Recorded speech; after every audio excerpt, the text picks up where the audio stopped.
안녕하십니까. 강귤아열대 과수학회 회장 전용철입니다.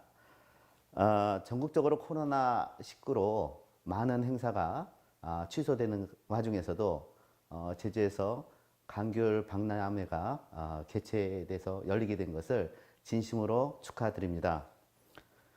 저희 강귤아열대 과수학회는 2015년 설립되어 강귤과 아열대 과수에 역량 있는 연구자들이 강귤과 아열대 과수 분야에 심도 있는 연구와 학술적 교류에 이바지해 왔습니다. 특히 강귤 박람회에서는 강귤에 관련된 학술 심포지움을 개최하였습니다. 심포지움에는 국내외 저명 연구자들을 초청함으로써 수준 높은 연구 결과를 소개하고 심도 있는 토론을 통해 아열대 과수 분야의 학문적인 발전에 이바지해 왔습니다. 금년 강귤 박람회에서도 비록 비대면으로 진행되지만 강귤과 아열대 과실 육종 및 재배 현황이라는 주제로 심포지움을 열게 되었습니다. 연사로는 제주대학교의 장기간 강귤을 연구하신 현한한 교수님과 송관정 교수님을 모셨습니다. 또한 강귤 현장의 애로사항을 직접 접해하신 강귤 시험장의 윤수현 박사님과 농업기술원의 고순참 박사님을 모셨습니다.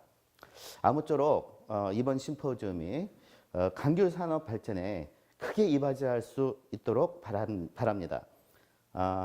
마지막으로 이번 심포지움을 개최할 수 있도록 도와주신 양병식 조직위원장님을 비롯하여 관계자 여러분께 진심으로 감사의 말씀을 전하면서 이번 강귤 박람회의 모든 행사가 성공적으로 마칠 수 있기를 기원합니다.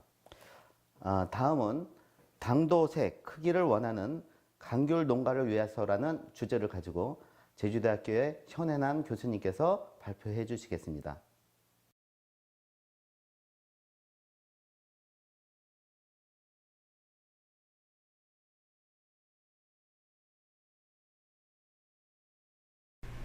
네, 여러분 안녕하세요. 2020년 온라인 제주 감귤 박람회에서 소비자가 좋아하는 달고 크고 색깔 좋은 감귤을 위하여 이런 내용을 발표했었어요. 저는 제주대학교 현해남입니다. 이 감귤 박람회가 코로나 때문에 다 온라인으로 돼 있잖아요. 온라인으로 행사 진행하고 있잖아요. 감귤 컨퍼런스도 온라인인데 라이브로 안 보이네요. 라이브로 한다고 해서 촬영하러 갔는데요. 실제 라이브가 아니고 조금 시간도 제약되고 하고 싶은 말을 다 못했어요. 그래서 제가 우리 제주도 감귤이 어떻게 하면 소비자가 좋아하는 감귤로 만들지에 대한 것들, 이 방법과 숙제에 대한 내용을 동영상을 만들었습니다.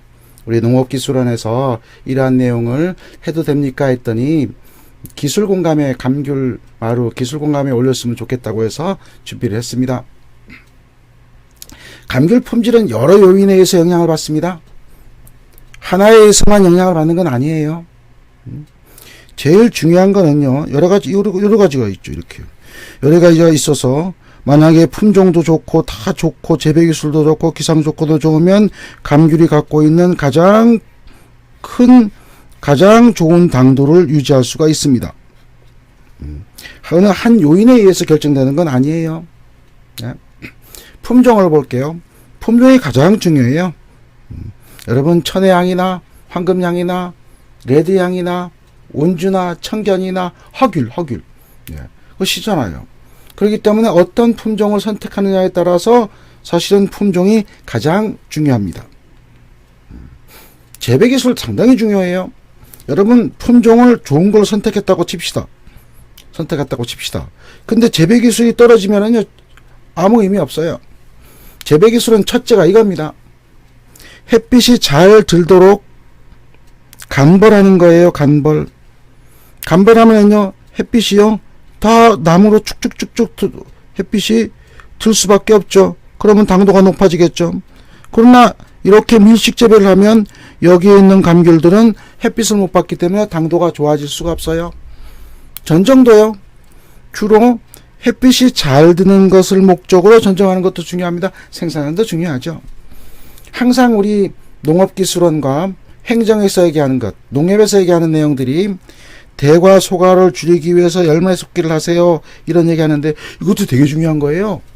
그렇기 때문에 감귤의 품질을 높이기 위해서는 첫째는 품종, 두 번째는 재배 기술입니다. 비료로 되는 거 아니에요. 기상 조건도 되게 중요합니다. 품종이 좋고 재배 기술도 좋고 그 다음은 기상 조건이에요. 그러면 이제 이런 당도가 높아지겠죠. 햇빛이 많이 쪼이면 당연히 당도가 높아지고 구름이 끼거나 비가 오면 당도가 달라지겠죠. 이게요, 산남과 산북이 다릅니다. 산남과 산북을 한번 비교해 볼게요. 여러분 기상 조건도요, 집이 있는데 햇빛이 많이 들어올수록 따뜻하잖아요. 과일도 똑같아요. 나무 위치에 따라 달라요. 여기에 있는 감귤과 1번 감귤과 그늘에 있는 2번 감귤, 어느 감귤이 맛있습니까? 당연히 1번이죠. 왜냐면요, 수광량이라고 광을 받아들이는 양이 다르고 그러면 당도가 다를 수밖에 없어요. 여러분이 흔히 얘기하는 일조량이죠. 일조량. 제가요, 질문을 한번 해볼게요. 산남 지역이 삼북 지역보다 당도가 높은 이유는 1. 품종이 좋다, 2. 재배 기술이 뛰어나다, 3. 기상 조건이 좋다, 4. 토양 조건이 좋다, 5. 당도를 높이는 비료 사용 기술이 뛰어나다. 어느 거라고 생각하십니까? 저는요, 이렇게 대답을 하고 싶어요. 품종은 비슷비슷해요. 재배 기술도 비슷비슷해요. 제가 농민들을 만나보면요, 재배 기술은 오히려 산 북이 더 뛰어나요. 산남이 더 좀 떨어진 경우가 더 많아요. 기상 조건이 좋다. 이건 아주 중요한 겁니다. 기상 조건이 좋아요. 그래서 산남이 당도가 높죠. 토양 조건이 좋다. 이건 아닌 것 같아요. 서귀포 지역 토양이요, 수분 스트레스를 덜 받습니다. 당도를 높이는 비료 사용 기술이 뛰어나다? 아니라고 생각을 해요. 노력은요, 산북 사람들이 더 많이 합니다. 좋은 거는 기상 조건이네요. 이 기상 조건이 당도에 큰 영향을 미치는 것 같아요. 토양 조건도 별로고 당도를 높이는 비료 사용 기술과 떨어진 편에 속해요. 예.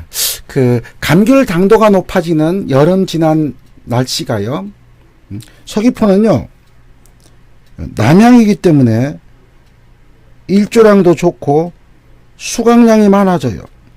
그래서 수강량이 많고 일조량이 좋아지니까 광합성을 많이 하고 광합성을 많이 하니까 당도가 높아질 수밖에 없는 환경을 갖고 있죠. 부럽죠? 아주 부러운 겁니다, 저거는요. 그 다음에는요, 가을철에 보는 북서풍 덕분이에요. 북서풍은요, 제주시에서 산 넘어서 이렇게 지나가요. 그걸 횡현상이라고 합니다. 여러분 초등학교 때 배우셨죠? 횡현상입니다. 그러면 제주시에는요, 습하고 구름 낀 날이 되게 많아요. 서귀포 쪽은요, 건조하고 따뜻하고 구름 잘 안 껴요. 날씨가 따뜻해요. 햇빛도 많아요.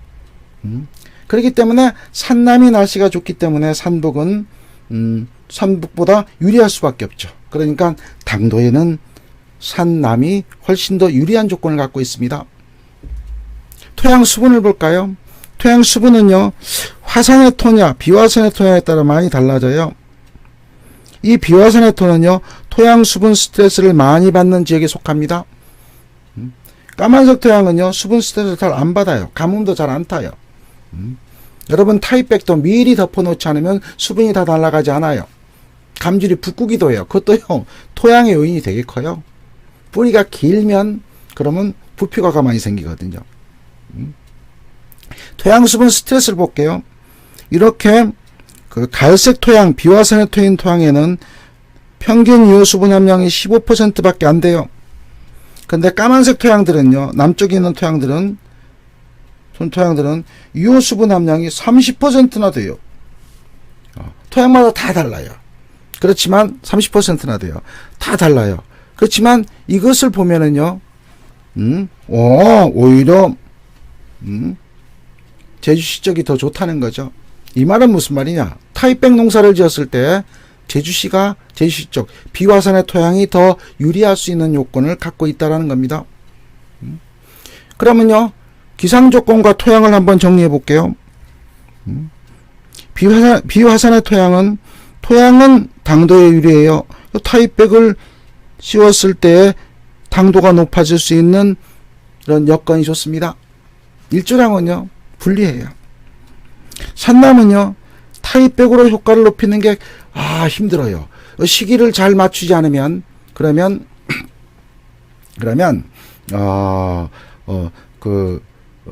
수분이 다 날아가지 않고 붓구기도 하고, 그러나 일조량은 되게 좋아요. 이런 장단점을 다 갖고 있는 게 제주도입니다. 중간 결론이에요. 여러분은요, 품종을 여러분이 선택을 잘해서 품종을 잘 선택하는 게 첫째예요. 두 번째는 간벌이에요. 전정도 잘해야 돼요. 타입백을 하면 시기도 잘 맞춰야 돼요. 기상 조건도 잘 해야 돼요. 그렇기 때문에 어떻게 하면 일조량을 늘려서 수강량을 많게 할까를 고민하셔야 됩니다.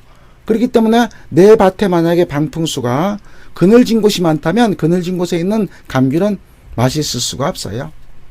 나머지가 또 비료네요. 이거 제가 전공한 비료입니다. 참 현해남 교수 희한하네. 당도의 가장 큰 중요한 요인은 비료라고 해야지 왜 자기를 5번째라고 했을까? 예, 실제로 그렇습니다. 품질을 높이기 위한 비료는 품종이 1등, 품종 선택을 잘하고 재배 기술을 잘 익히고 전정하는 기술도 잘 익히고, 예, 그리고 기상 조건이 좋아야 되는데 이건 인위적으로 못하잖아요. 그러면 전정도 잘하고 방풍수 제거도 잘해야 되겠죠. 타입백으로 토양 수분 스트레스를 주는 방법은 여러분이 더 하실 거예요. 식물 양분은요, 각각의 기능이 달라요. 네. 수세를 좋게 하는 비료도 있고, 당도에 도움이 되는 비료도 있고, 색에 도움을 주는 비료도 있고, 과일 크기에 도움이 되는 비료도 있고, 뿌리 품질을 전체적으로 좋게 하는 이런 미생물을 잘 쓰는 방법도 있습니다. 여러 가지 방법이 있어요. 제가 하나씩 설명할게요. 내가 모든 게 다 좋다면 그렇다면 비료 성분 중에는 과일의 감귤의 당도를 높이는 건 뭘까? 그건 마그네슘이에요. 그렇기 때문에 비료에는 항상 2 내지 3%의 마그네슘이 있어야만 당도가 좋을 수 있는 여건을 갖출 수 있습니다. 황은 좀 복잡해요. 이거는요, 길게 강의를 해요. 그러나 대관로 또는 관로로 쓰여 있는 것이 비료가 좋습니다. 크기는요, 여러분 붕소 있죠, 붕소. 붕소를 0.2% 정도 들어있는 비료를 쓰면 좋습니다. 덤으로요, 토양으로 주기도 해도 돼요. 그러나 붕소 연면 시비는 하수 농사꾼이 지는 방법이에요. 왜? 토양으로 주면은요, 그 효과가 오래 갑니다. 연면 시비는요, 열흘이나 보름밖에 안 가요. 마그네슘이 왜 당도에 도움이 될까? 그거는요, 광합성을 활발하게 하기 때문이에요. 여러분이 태양열 전기를 설치했어요. 그러면 햇빛을 잘 받아야만 전기가 많이 생산이 돼요. 과일의 당도도요, 햇빛을 많이 받아야 돼요. 그래서 마치 과일 당도는 마그네슘 함량하고 태양열 전기의 집열판하고는 비슷해요. 다시 설명드릴게요. 토양에 마그네슘 함량이 잘 흡수하도록 1.5 내지 2.5 cmol per kg이라 돼. 이 단위가 좀 복잡해요. 그러나 이 정도만 되면 대부분의 햇빛은 다 받아들입니다. 다시 말하면 태양열 전기를 만들 때 집열판이 크다는 뜻이에요. 그래서 내가 마그네슘이 토양에 충분하면 그러면 광합성을 잘하고 당도가 높아지고, 그러면 이 엽록소가 햇빛을 잘 받아들여서 당도가 높아질 수밖에 없어요. 그렇기 때문에 기술센터에서 분석하는 토양 분석 결과는 되게 중요한 거예요. 여러분이 인산하지만 인산 볼 필요 없어요. 인산은 당도하고 관련 없어요. 인산이 아주 낮았을 때는 당도를 높이는데 조금 도움이 돼요. 그러나 주는 마그네슘입니다. 그래서 토양 감사를 하게 되면 제일 먼저 볼 게 마그네슘이 얼마 있나? 내가 마그네슘이 부족하지 않은지를 체크하는 것이 좋아요. 그리고 기술센터에서 토양 분석한 사람 응원 좀 해주세요. 여러분 토양만 가져가면 분석 착착착 해주잖아요. 그 다음에 색, 맛, 향에 도움이 되는 양분은 황의 역할이에요. 황. 왜냐면요, 황이 있는 비료를 사용하면 식물이 흡수하고, 식물이 흡수하면 황아미노산을 만들고, 황아미노산이 색깔과 향과 맛을 좋게 해요. 그러나 토양을 산성화시키는 건 주의해야 돼요. 그러면 내가 비료를 구입할 때 황이 있는 점지를 반드시 체크해야 돼요. 그 다음은요, 붕소는 열매로 가는 문이에요. 문. 그렇기 때문에 노지감귤보다 망감류의 크기와 아주 관련이 큽니다. 그것은요, 비료 준 양분이 뿌리를 통해서 열매로 가고 잎에서 탄수화물을 열매로 보내기 때문에, 그렇기 때문에 열매 크는데 아주 관련이 있어요. 열매의 크기, 모양. 엽채류인 경우에는요, 엽채류는 엽채류는 그 신초가 자라는 것, 이거 다 붕소가 하는 역할입니다. 그렇죠. 이거는 하나의 예를 들었어요. 예. 마그네슘이 2 내지 3%가 있는지를 꼭 체크하셔야 돼요. 붕소가 0점이 있는 걸 꼭 체크해야 돼요. 마그네슘 있으면 당도, 붕소가 있으면 크기와 관련이 있으니까요. 황산가리로 제조했다는 거, 여기 관로라고 된 거는 황산가리로 100%로 했다는 뜻이에요. 대관로는 황산가리와 염화가리를 혼합해서 만들었다는 뜻입니다. 그걸 꼭 봐야 돼요. 저런 걸 보지 않고 하면 안 돼요. 그러나 이거는요, 특정 비료에서 얘기가 아니에요. 어떤 비료든지 간에 마그네슘이 얼마 있는지, 붕소가 얼마 있는지, 황이 들어있는지, 이걸 봐야만 소비자가 좋아하는 맛있고 크고 색깔 좋고 향기 좋은 감귤을 생산하는 기반이 됩니다. 그것도 비료인데, 감귤의 품질은 비료에서 결정되지 않는다고 그랬잖아요. 품종과 재배기술과 기상조건과 토양의 수분 스트레스를 적당히 맞추고 비료를 쓰게 되면, 그러면 최고의 감귤을 생산할 수 있겠죠. 자, 이제는요, 품종도 좋고 재배 방법도 좋고 기상조건도 좋고 토양도 괜찮고 비료도 잘 썼어요. 그런데 노하우가 있어요. 이거는 가격을 잘 받는 사람들의 노하우입니다. 이런 방법들을 설명해 볼게요. 일단 뿌리가 튼튼해야 돼요. 뿌리가 튼튼해야 돼요. 뿌리가 튼튼해야만 되는데, 뿌리가 튼튼하는데 가장 좋은 방법이 미생물을 주는 거예요. 미생물을 주면 토양과 미생물이 서로 반응을 해요. 그렇게 하는 거죠. 뿌리가 좋다라는 내용을 우리 오성담 회장님인 경우를 보면은요, GCM을 쓴답니다. GCM을 썼더니 뿌리를 좋게 하고 잎을 넓게 해서 광합성을 많이 해요. 노지에서는 잎이 숫자가 많아야 돼요. 그런데 하우스에서는 숫자 많이 늘릴 수가 없잖아요. 그러면 잎이 넓어야만 광합성을 많이 하죠. 광합성을 많이 하면 그러면 당도가 높아지겠죠. 과일도 잘 크겠죠. 근데 뿌리를 어떻게 좋게 할까? 그래서 오성담 회장님은요, 뿌리를 한답니다. 그러면 제가 유튜브 하시는 거 아시죠? 여러분 유튜브도요, 잘 봐야 돼요. 한 방에 된다는 거 보시면 안 돼요. 제가 그러면 유튜브를 보면서 뿌리의 중요성을 설명해 볼게요. 뿌리의 중요성이 얼마나 중요할까? 제가 소리를 좀 키워볼게요. 키워볼게요. 이거는요, 외국에서 찍은 거예요. 뿌리가 자라고 있는 모양을 보여주는 거예요. 우리나라에서 못 찍어요. 노래 나오네. 뿌리가 저렇게 예민하게 나오는 거예요.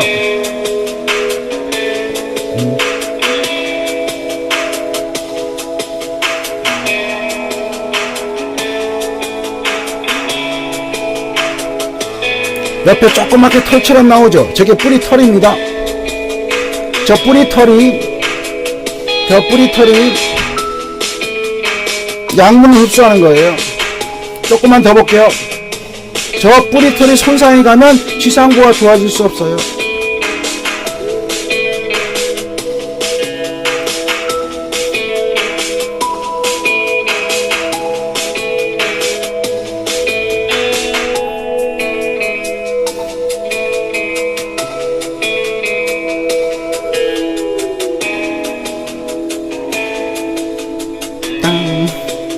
조금만 더 보고 끌게요.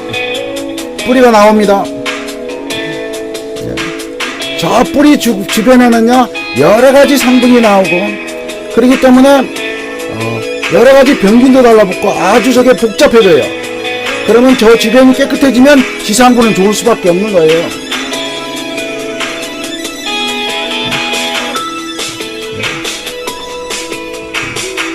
우리나라에서 저걸 찍었으면 좋겠는데 우리나라 못 찍어요. 그래서 이거를 동영상을 만들어서요 유튜브에 올리고 싶은데 유튜브 못 올려요. 저거요, 남의 거니까요. 저렇게 아주 예민한 저 뿌리가 튼튼해야 된다는 거죠. 그런 거죠. 그러니까 우리 오성담 회장님은요 뿌리가 첫째라는 거예요. 뿌리만 잘 키워놓으면 다 된다, 이런 거죠. 오승훈 농가예요. 오승훈 농가. 귀농한 사람입니다.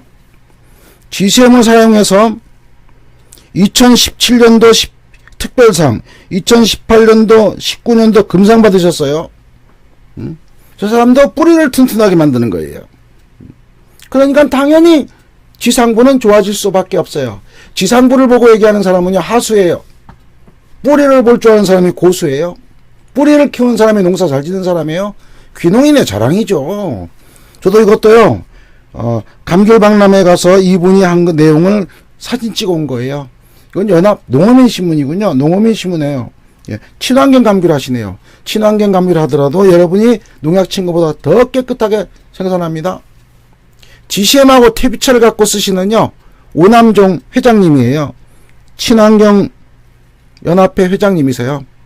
예. 이분요 2020년 농업인의 날 친환경 대상 수상하셨습니다. 이분은 퇴비차하고 GCM을 같이 써요. GCM하고 퇴비차를 같이 쓰세요. 퇴비차를 만들고 GCM을 만든 다음에 생산하는 레몬입니다. 저거요 무농약입니다. 농약 안 치고 재배한 거예요. 농약한 것보다 더 깨끗해요. 더 품질이 나아요. 저는 오남정 회장님한테 이런 생각을 하죠. 회장님은 머리가 정말 잘 들어가세요. 정말 똑똑해요. 네.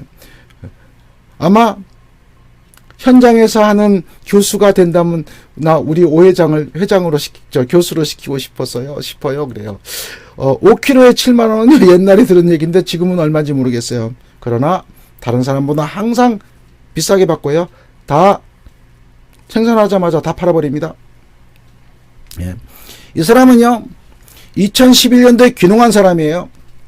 저 사람은 서늘리에 땅을 샀습니다. 왜? 땅값이 저기만 10만원 이하랍니다. 예. 그래서 겨울에는 땅이 얼어요. 여기서 타이백 농사 짓습니다. 아마 최고 가격 받을 거래요. 최고 가격. 이 사람은 퇴비차로 타이백을 관리하면서 뿌리를 깨끗하게 합니다. 해결이 전혀 없습니다. 과일이 아주 균질합니다. 퇴비차 만드는 방법은요 이렇게 만들어요. 25말 통에서 만든 다음에 이 내용을 다시 5톤 통에다 옮겨요. 저 타이백에서 감귤을 수확하자마자 뿌리를 확보하는 거예요. 뿌리를 잘 확보하기 때문에 그 다음 해에 전혀 해거리가 없는 거예요. 과일이 균질해요. 균일합니다. 이 사람은 17년도에 제가요 선물을 하려고 감귤을 사려고 했는데 평균 18,200원 최고 가격이 불로초예요. 저거 33,500원 할 때 이번은요 예? 제가 조교한테 물어보라고 했거든요. 남들 10kg에 18,000원 할 때 105,000원 받습니다. 제가요 이 동영상을 찍기 전에요 현동석 씨한테 물어봤어요. 올해는 감귤 가격이 낮고 품질이 낮은데 당신 옛날에 저렇게 비싸게 팔았는데 지금도 파냐? 그랬더니 그렇답니다. 올해는 고당도 감귤이 없기 때문에요. 희소성 때문에 더 비싼 가격으로 직거래 한답니다. 귀농인입니다. 똑같은 귀농인이에요. 이분도 서늘리예요. 제가 서늘리는 일조량이 많은 곳이에요, 적은 곳이에요? 적은 곳이잖아요. 네. 귀농한 지 10년밖에 안 돼요. 네. 이 사람은 퇴비차로 타입백을 합니다. 2018년도에는 장려상을 받으셨어요. 25년에는요 대상을 받았어요. 해결이 전혀 없습니다. 지역적인 단점을요 자기의 노력과 과학기술로 이거를 이겨내는 거예요. 예. 킬로그램당 3만원 내지 3천원 내지 4천원에 받는답니다. 사관에 한 관에요 15,000원 이상 받는데요. 그렇지만 이렇게 퇴비차를 만들어요. 저렇게 만들어요. 꾸준히 책을 놓지 않습니다. 정말 공부 열심히 하시는 분이에요. 저분은요 우리나라 대한민국 과일 산업대전에서도 대상을 받으셨어요. 이렇게 상자에 싣는 모습이에요. 3kg 15,000원 정도 받습니다. 올해도 그렇게 받는답니다. 그래서 제가 더 비싸게 받지 않으세요 했더니요 그냥 자기는 저대로 그냥 받겠답니다. 이분이요 올해 이거 온라인으로 진행됐거든요. 비대면 전시회인데 어제죠. 어제 11월 26일 날 전화가 왔어요. 대한민국 과일 산업 대전에서 대상 받으셨답니다. 아마 제주도에서 처음일걸요. 눈물이 났답니다. 제가 그랬죠. 그거는 우리 송두옥 선생님이 열심히 노력한 덕분입니다. 남의 귀를 기울이지 않고 자기의 밭에 심어져 있는 품종에 맞게끔 재배 기술을 잘 익히고 기상 조건을 잘 맞추게끔 구름기날을 이길 수 있게끔 하고 토양을 잘 관리하고 비료를 잘 선택한 그 결과입니다. 라고 얘기를 했습니다. 여러분요, 제주 감귤을 위하여 색깔 좋고 달고 큰 돈도 많이 버는 농가들의 특징이 뭔지 아세요?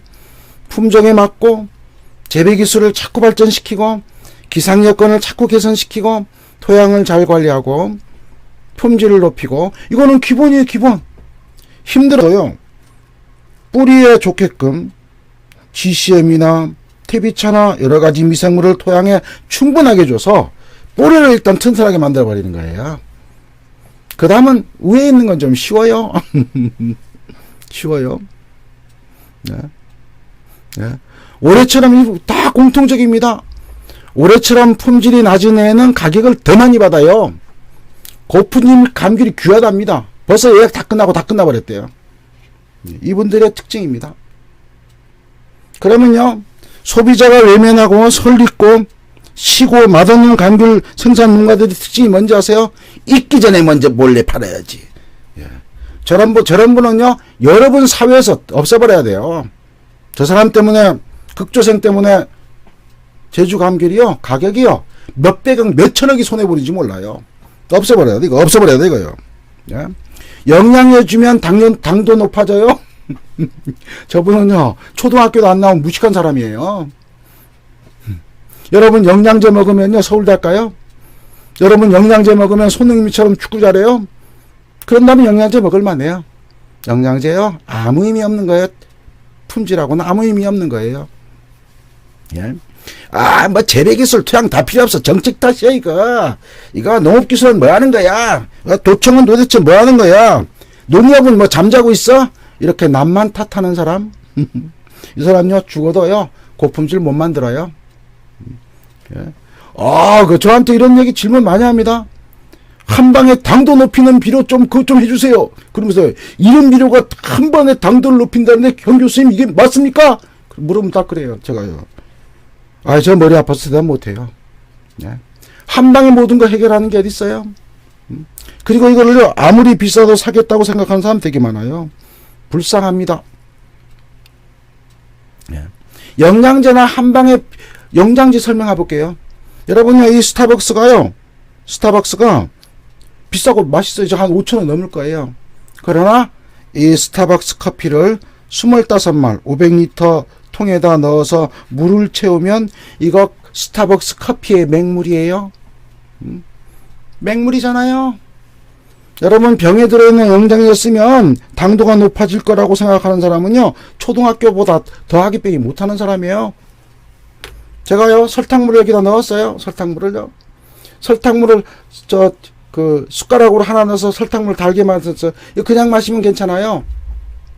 근데 이거를요 25마리 타서 먹으면 그 맹물이에요. 설탕물이에요. 그렇기 때문에 영양제는요 상당히 주의해야 합니다.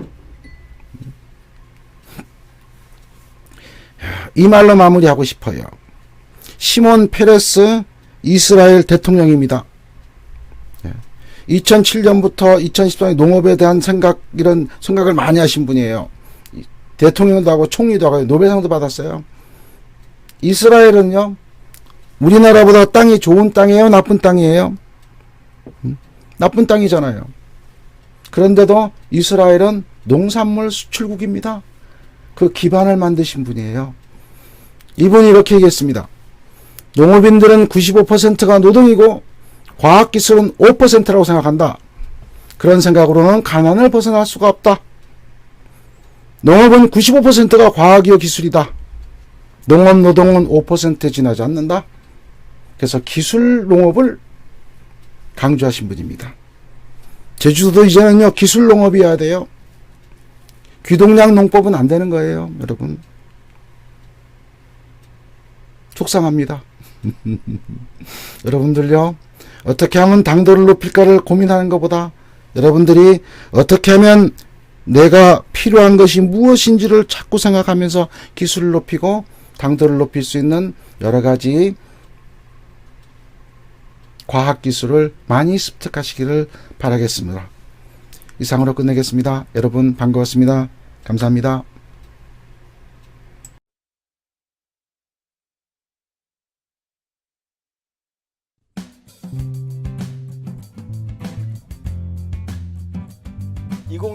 온라인 제주 감귤 박람회는 비대면으로 여러분을 찾아갑니다. 공식 홈페이지를 통해서 라이브로 직접 만나보실 수 있습니다.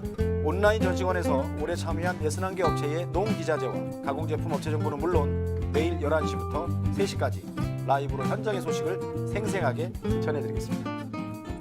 온라인으로 만나는 라이브 커머스 감귤 홈쇼핑은 우체국 쇼핑 기획전으로 감귤과 감귤 가공품을 특별하게 만나보실 수 있습니다.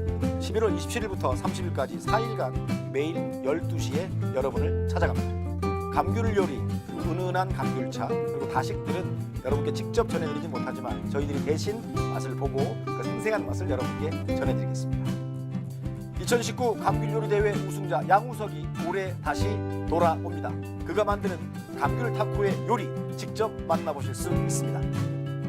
비대면이지만 현장으로 오시는 분들이 있으시다면 감귤 품평회 전시관으로 오셔서 올해의 21개 수상농가의 과실을 직접 만나볼 수 있습니다. 감귤 품종 전시관에서 12월에 피어있는 감귤꽃을 찾아보시는 것도 즐거움을 한층 더할 수 있습니다. 감귤만 있다면 너무 식상하지 않겠습니까?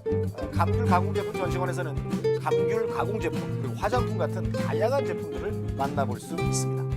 상공에서 바라본 황금빛 물결, 현장에 오셔도 사전 예약이 없으면 참여하기가 어렵습니다.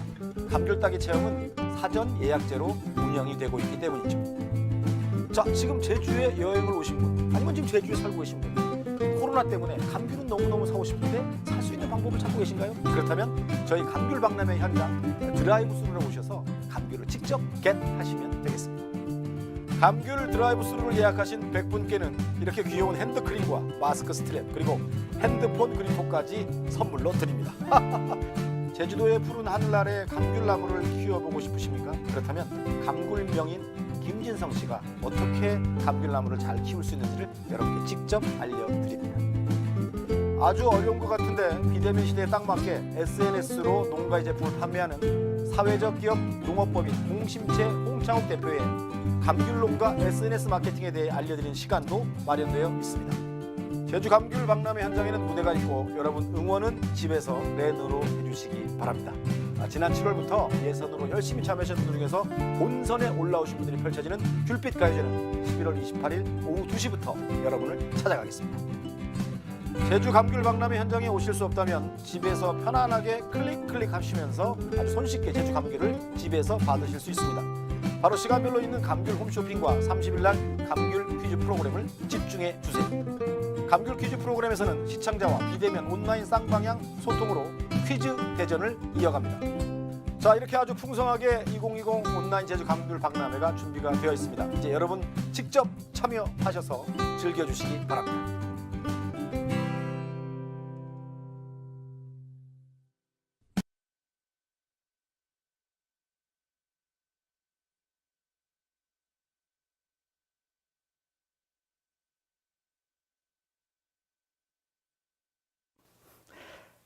다음은 감귤 품종 개발과 보급의 현황과 과제라는 주제로 송관정 교수님께서 발표해 주시겠습니다. 다음은 감귤 품종 개발과 감귤 품종 개발과 보급의 과제에 대해서 말씀을 드리도록 하겠습니다. 발표 순서는 보시는 바와 같고요. 맨 먼저 우리 왜 감귤 신품종이 필요한지 먼저 한번 말씀을 나눠보도록 하겠습니다. 국내 과일 소비요. 지금 표에 제시된 바와 같이 1인당 연간 소비량 패턴이 60kg 내로서 전혀 변화가 되고 있지 못합니다.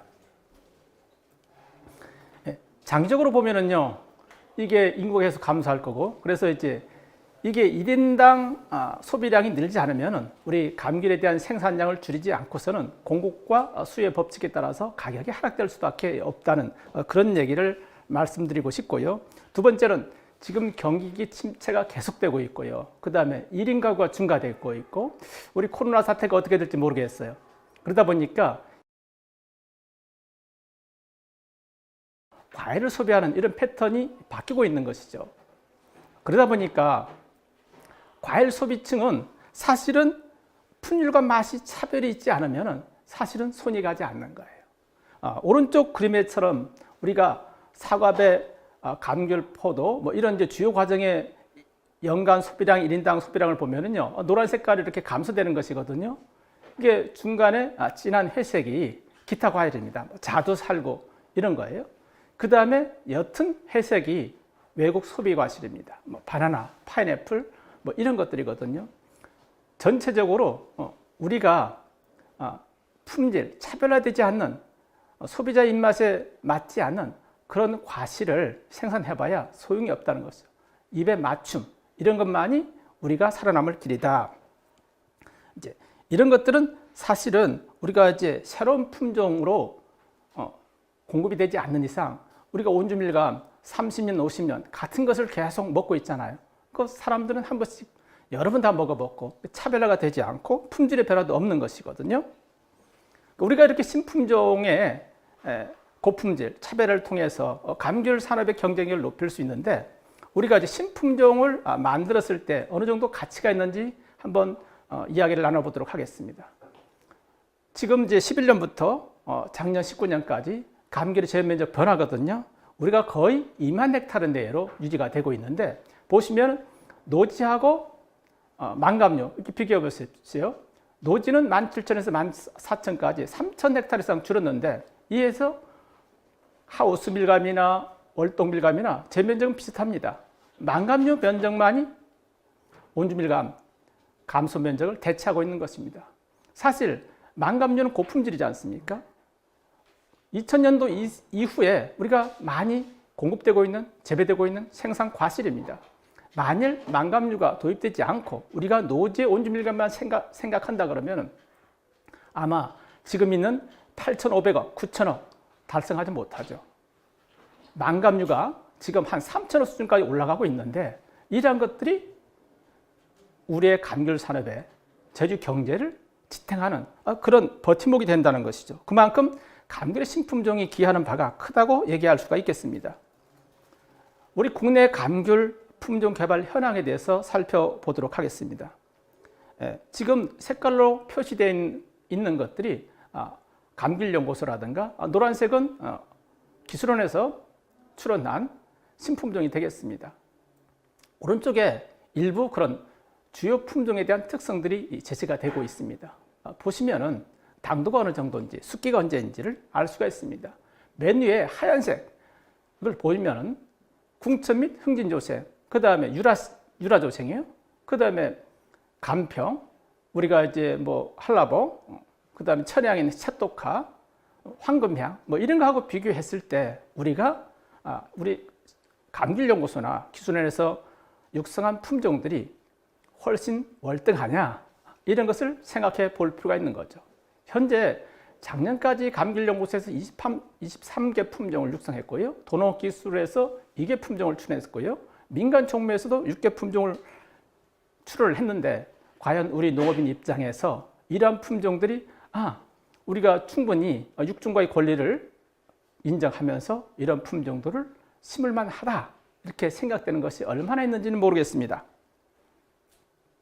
자, 우리 품종 개발의 과정에 대해서 잠깐 살펴보고 넘어가도록 할게요.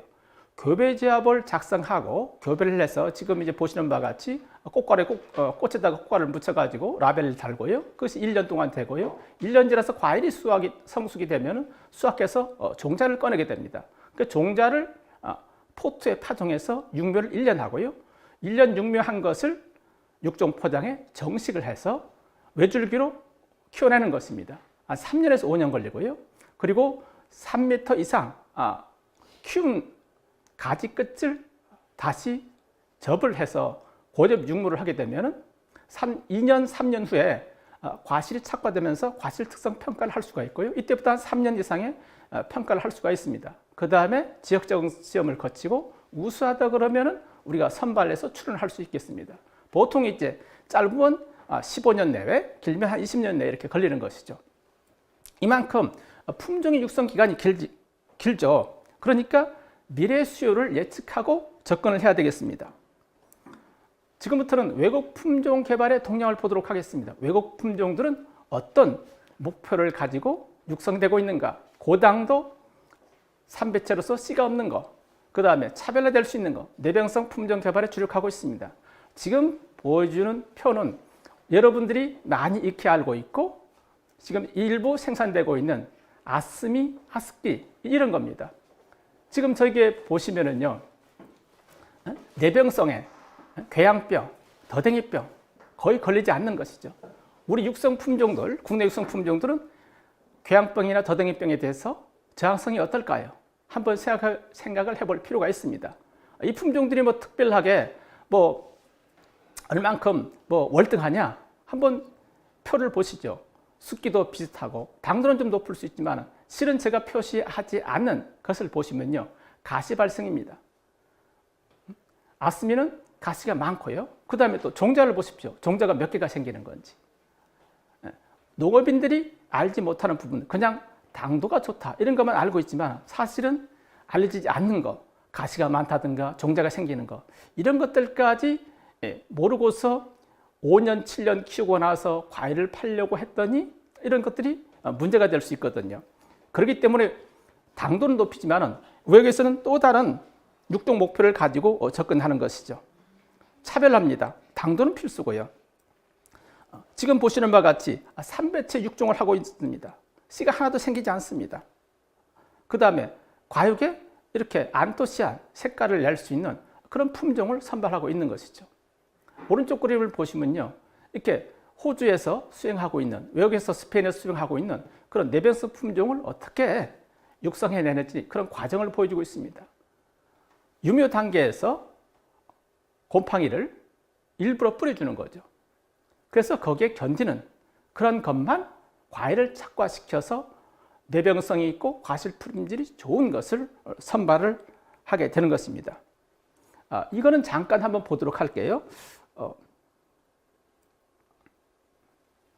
동영상을 잠깐 보면서 설명을 하겠습니다. 이 오른쪽 그림에 보시면은 이렇게 감귤나무를 그냥 망실로 씌워놓고요, 고정을 하거나 이렇게 재배하고 있죠. 지금 유튜브에 보시는 동영상은 그러한 감귤나무 위에다가 망실을 설치하는 작업 과정을 보여주고 있습니다. 왜 이런 작업 과정을 가지게 될까요? 그러한 것들은 씨가 생긴다는 것입니다. 여러분들 지구온난화, 기상이변 이런 거 많이 들어서 알고 있죠. 점점 매년 우리 기온이 올라가고 있습니다. 기온이 올라가면 어떻게 될까요? 오른쪽 그림 위에 상단에 보시면은 제가 수술만 사진을 찍어서 올렸어요. 작년에 실험을 했던 건데 8도, 11도, 14도 이렇게 나눠가지고 포트에다가 흥전이나 궁천조생을 갖다 놓은 거예요. 그랬더니 꽃가루가 생기지 않다고 알려져 있는 온주밀감이 꽃가루가 생긴다는 것이죠. 그러면 그러한 것들이 자가 수정되고 또 신품종이 나왔을 때 꽃가루를 제공하고 꽃가루를 받게 되면은 씨가 생기지 않던 품종들이 씨가 생기게 되는 것이죠. 그 외국에서 새로운 품종, 육성한 품종들을 보급하다 보니까 이렇게 씨가 생기지 않던 품종들이 씨가 생기게 되니까 소비자들이 싫어하지 않습니까? 그러니까 씨가 생기지 않도록 벌나비들이 들어오지 못하도록 감귤나무에 이렇게 망실을 씌우게 되는 것입니다. 또 다른 하나는요, 이게 외국에서는 우리나라처럼 감귤연구소나 도농기술원 같이 관공서에만 이렇게 품종 개발을 맡기지 않는다는 것입니다. 스페인이나 GCM이라든가 NUC, 중국만 하더라도 길전 농업유한공사에서 맨 오른쪽 보면은 붉게 보이는 무성감이라는 거 있죠. 16불 있습니다. 민간 회사에서 육성하는 거예요. 바로 옆에 있는 거요. 오렌지가 15불 있습니다. 색깔이 나지 않고 녹색 상태에서 15브릭스. 소비자를 한번 맛보고 싶지 않을까요? 맨 왼쪽에 GCM이라는 회사에서 육성한 만다린입니다. 실제로 육종회사들이, 민간 육종회사들이 연구소처럼 유전자 포장 가지고 있고 포트 육성해가지고 고접해가지고 맨 오른쪽처럼 제가 방문했을 때 이렇게 다양한 감귤들을 만들어내고 있다는 것이죠. 우리도 이러한 것을 따라가야 되지 않을까 생각을 합니다. 그래서 저희는 우리 제주도의 감귤 품종 개발의 과제, 육종 목표를 제대로 설정하고 있는가, 이런 것을 한번 지적하고 싶습니다. 우리 70% 이상 차지하고 있는 노지 온주밀감, 과연 지금 육성된 25개 품종은 우리가 노지에서 재배할 수 있는 것인지, 언제 노지에서 재배할 수 있는 품종이 나올 것인지 한번 생각을 해봐야 된다는 것이죠. 오른쪽 그림에 있는 것은 우루과이에서 보시면 사순 만다린이라고 쓰여 있지 않습니까? 사순 만다린이 온주밀감이거든요. 온주밀감을 교배에 쓰고 있고, 그래서 오른쪽 보시면 당도가 12에서 16불 있습니다. 올해 처음으로 품종 출현이 됐는데 이게 13.5브릭스, 14브릭스 된다는 거예요. 우리는 언제 온주밀감을 대체하는 품종을 개발할 수 있을까요? 온주밀감의 꽃가루가 생기게 해서 이런 것을 교배에 쓸 수 있도록 해야 되는 거거든요. 두 번째는 우리가 씨가 생기는 것들은 결국 3배추 육종을 해결해야 됩니다. 언제 우리가 이런 쪽으로 갈 수 있을까요? 서둘러야 되지 않겠습니까? 기능성 품종, 가공용 품종의 개발도 서둘러야 되겠죠. 내병성 품종은 우리가 따라가지 못하고 있는데 이제 감귤용에서 시작한 것 같은데 우리가 좀 더 서둘러야 될 것 같습니다. 대목에 대한 관심은 거의 두고 있지 않은데 대목에 대한 관심을 중요수를 말씀드리면요. 왼쪽 하단에 보면은 이렇게 오렌지 색깔이 붉은 거, 오렌지 색깔 다른데 이게 같은 품종이에요. 대목만 다른 것이죠. 이렇게 대목에 따라서 영향이 다를 수 있기 때문에 우리가 품종 하나만 만든 것이 중요한 것이 아니고 대목에 대한 것도 고려를 해봐야 될 것이라는 것이죠. 우리가 제가 맨 위쪽 그림에 보시면은 경주마를 보여주고 있거든요.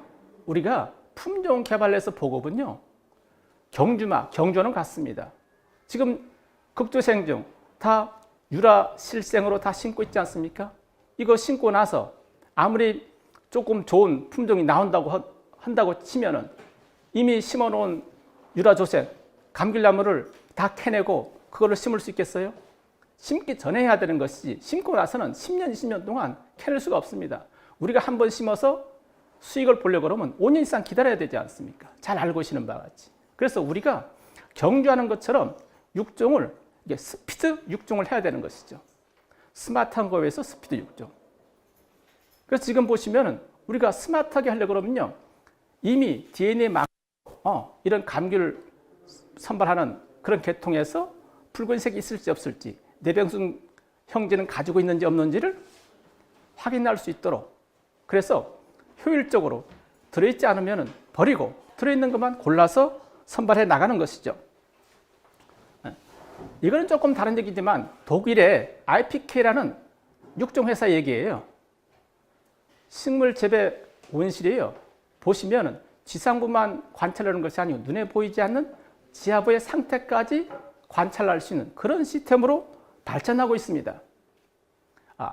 이것은요, 호주에서 전 세계 24개국의 과학자들이 모여서 육성하고 있는 방법을 개선하는 거예요. 물론 감귤은 아니지만은요, 여기 보시면은 밀, 보리, 치피 뭐 이런 것이잖아요. 온실에서 육성하면은요, 1년에 세대를 2번 진행시킬 수 있는데, 보시는 바와 같이 24시간 광을 쬐줘 가지고 관리를 하면은요, 4세대, 5세대까지 진진할 수 있다는 그러한 것을 네처 플랜트에 기고한 사실이 있습니다. 이처럼 스피드 경쟁을 하고 있는데 우리 감귤 아직 따라가려면 너무 멀어졌겠죠? 우리가 한 번쯤 우리가 감귤 육종가들, 육종기관, 지자체에서 모두 다 한 번쯤 생각을 해볼 문제라고 생각을 합니다. 두 번째 주제는요, 우리가 보급 문제입니다. 지금 보시는 바와 같이 현재는 한 2.5% 우리가 육성 품종들이 보급이 됐습니다. 우리 농업인들이 심은 것들이 한 2.5%인데 감귤연구소에서 감귤연구단을 출범하면서 25년인가요? 이렇게 20%까지 보급하겠다. 20%가 얼마가 되는지 한번 생각을 해보셨습니까? 20%면요, 2만 헥타르에 4천 헥타르입니다. 우리가 1년에 감귤 묘목이 생산되는 것이요, 한 30만 주가 나가거든요. 그러면 우리가 보통 온주밀감은 한 130주를, 1300주를 1헥타르에 심죠. 그러면 이것이 1년에 전부 국내 육성 품종으로 가야 20%를 채울 수 있지 않을까 생각을 합니다. 그만큼 우리가 보급은 어렵다는 것입니다. 전략적으로 해야 되는 거거든요. 보급을 일찍 잘 하려고 그러면요, 제가 외국의 사례를 지금부터 소개하겠습니다. 생산자는 소비자가 원하는 과실을 공급해야 되거든요. 우리는 지금 품종을 다 출원한 다음에 농업인이 심고 나서 생산이 돼야 소비자한테 가서 시장 반응 조사를 합니다. 바이어들 불러오고요. 너무 늦었다는 거거든요. 외국 같은 경우는 품종 선발로 출원하기 이전에 소비자 시장 조사를 하는 거예요. 과연 출원해서 농가한테 이 품종이 고랄만 한지 한번 생각을 해보시면 좋을 것 같습니다. 두 번째는 우리 농업인들이 이런 품종에 대해서 제대로 인식하고 있느냐 하는 것입니다. 품종을 출했는데 농업인들이 그때 이야기를 듣고서 어떤 품종인데, 어떻게 재배할 수 있는데 궁금증이 많아요. 그렇지만 외국에서는요, 이렇게 선발하는 단계에서부터 동농가를 불러서 평가를 같이 하는 겁니다. 단순하게 과일 먹어보고 좋다 나쁘다가 아니에요. 20가지 이상을 다 적어서 이 품종이 선발할 가치가 있는지, 안 그러면은 선발할 필요가 없는지, 한 번 더 검토를 해야 되는지, 바로 당장 쓸만한 품종인지를 의견을 듣고서 선발을 하게 되는 것이죠. 두 번째는요, 품종에 이러한 농업인들의 참여가 돼서 품종에 대한 인지를 제대로 인식하고 있어야 우리가 제대로 품종의 특성을 고려해서 재배 기술을 가져다 투입할 수 있다는 것이거든요. 우리가 이런 것들이 제대로 모르면은 사실은 어렵습니다. 제가 보여주는 사진, 오른쪽 사진은요, 왼쪽은 윈터 프린스가 착과 상태가 기존의 온주밀감하고 다르다는 것을 사진을 보여주고 있고, 오른쪽은 미니향인데 미니향이 종자가 생기고, 왼쪽은 일반 탱자고 오른쪽은 비룡 탱자인데 이렇게 수세 차이도 크다는 것입니다. 우리가 농업인들은 잘 인식을 못하는 것이죠. 우리가 또 다른 한 것은 미수익 기간을 고려해야 되는데 5년이 필요한데, 실은 우리가 묘목을 생산하려고 하면 3년이 걸리는데, 외국은요, 포트묘 공급 체계를 해가지고 지금 1년 6개월에서 2년 육성한 묘가 되겠습니다. 어떻게 하면 더 일찍 할 수 있을까요?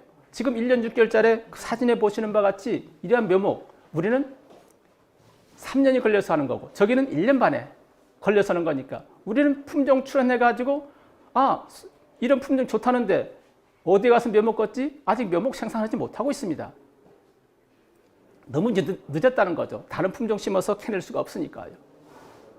두 번째는 포트 대면을 육성을 하면은 그러한 미수익 기간을 줄여서 농업인들이 쉽게 선택할 수 있다는 거거든요. 지금 사진에 보시는 바와 같이 1년생, 2년생, 3년생 포트묘 육성인데, 2년생 보시면 앞에서 사진에 봤던 1년 6개월짜리 묘만도 못한 거예요.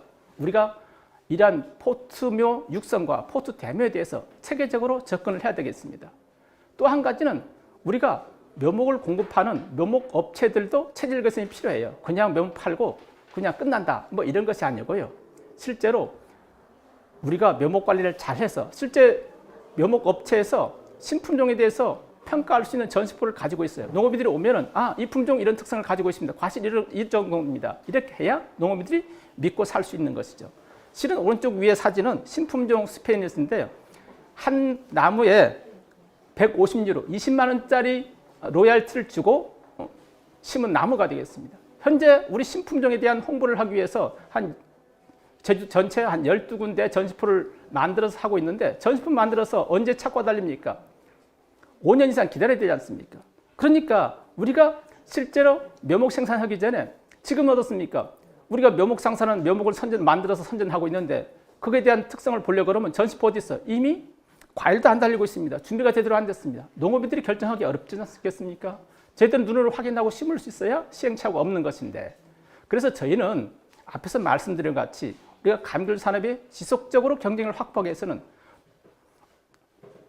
농업인들과 소비자가 원하는 품종 개발을 서둘러 해야 된다는 것이죠. 이미 다 심어버리고 나서는 다시 우리가 들어갈 자리가 없는 것이죠. 육종기관, 육종가들이 한 번 더 되돌아봐야 되지 않을까 생각을 합니다. 두 번째, 우리 신품종 조기보급은요. 이게 묘목 공급 체계를 개선하지 않으면 될 수가 없는 것이죠. 묘목 체계, 공급 체계를 개선하려고 그러면요. 지금 기술론하고 감귤연구소 이 시스템으로 가서는 안 됩니다. 그냥 단순하게 포트에만 심는 것이 문제가 아니고 포트에 심어서 양액재배 시설로 묘목을 튼튼하게 키울 수 있어야 되는 거거든요. 이런 것들이 실은 감귤연구소한 대학교에서 감귤을 알고 있는 대학 교수, 연구진들, 기술론, 연구소 이렇게 공동으로 참여해서 육성하는 그런 큰 프로젝트가 있어야만이 되지 않을까 생각을 합니다. 마지막으로요. 신품 재배 성공 가능성을 높이려면요. 우리 농업인들도 그냥 고정관념으로 기존에 전정하던 방식, 착과시키던 방식 달라져야 된다는 것이거든요. 새로운 품종은 자기만의 특성이 있습니다. 그 특성을 제대로 살릴 수 있으려고 하면 기존에 있던 품종의 재배 생산 방식으로는 맞출 수가 없다는 것이죠. 이러한 것들이 우리가 한 번쯤 전반적으로 개선이 됐을 때 우리가 감귤의 산업에 대한 경쟁을 높일 수 있고 우리 농업인들이 제대로 마음 놓고 감귤 농사를 지을 수 있는 그런 시기가 되지 않을까 생각을 하고 이렇게 제가 오늘 발표한 내용은 여기까지 마치도록 하겠습니다. 예, 고맙습니다.